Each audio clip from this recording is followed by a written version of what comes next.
వేదిక పైన ఉన్నటువంటి పెద్దలందరికీ నమస్కారాలు. అదే వేదిక మీద ముందున్నటువంటి కూడా నమస్కారం.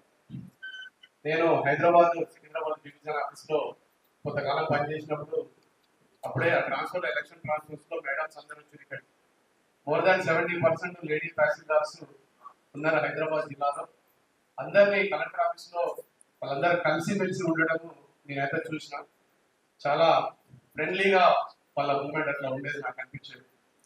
ఏదేమైనప్పుడు కూడా మేడం గారు వాళ్ళతో ప్రత్యక్షంగా నాకు ఇంటరాక్షన్ లేదు కాబట్టి వెళ్ళకపోయినప్పుడు కూడా 38 years ఆల్మోస్ట్ 39 years రెవెన్యూ డిపార్ట్మెంట్లో ఒక హెల్తీ సర్వీస్ వాళ్ళు ఇచ్చినందుకు నేను చాలా వారి యొక్క అనుభవం నుంచి గర్వపడుతున్నా. అదేవిధంగా మేడం గారికి ఒక రిక్వెస్ట్ చేస్తున్నా, మా సంఘానికి టీజీఆర్ఎస్ సంఘం మాది తెలంగాణ రెవెన్యూ సర్వీసెస్ అసోసియేషన్.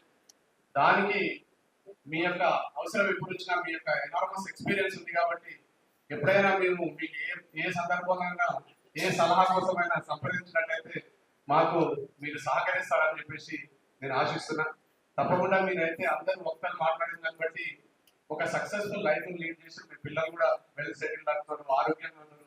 మీరు పోస్ట్ రిటైర్మెంట్ లో కూడా ఆరోగ్యంగా ఉంటూ మరి ప్రాస్పరస్ గా ఉంటూ ఉండాలని చెప్పేసి ఆశిస్తూ ఈ అవకాశం ఇచ్చినందుకు ధన్యవాదాలు తెలియజేస్తున్నాను. Thank you.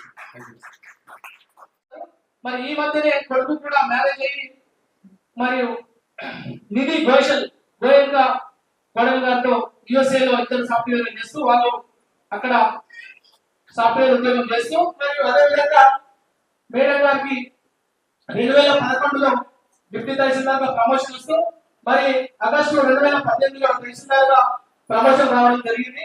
అక్కడి నుంచి మేడం గారు ఈ రోజు వరకు 38 సంవత్సరాల 8 నెలల 9 రోజులు ఈ రోజు పూర్తి సర్వీస్ రెవెన్యూ సిబ్బందికి సర్వీస్ చేయడం జరిగింది. 38 సంవత్సరాల 8 నెలల 9 రోజుల ఈ రోజు వరకు సర్వీస్ చేయడం జరిగింది. మరి అదే కాకుండా మేడం గారు డెడికేషన్ తో వర్క్ చేసింది కాబట్టి ఈ రోజు ఇంత ఘనంగా పదవిరమణ ప్రిన్సిపల్ సమావేశం జరుగుతూ ఉన్నాం. మరి అదే కాకుండా మాకున్నటువంటి మేడం గారికి ఉన్నటువంటి మేము 2024లో ఇక్కడికి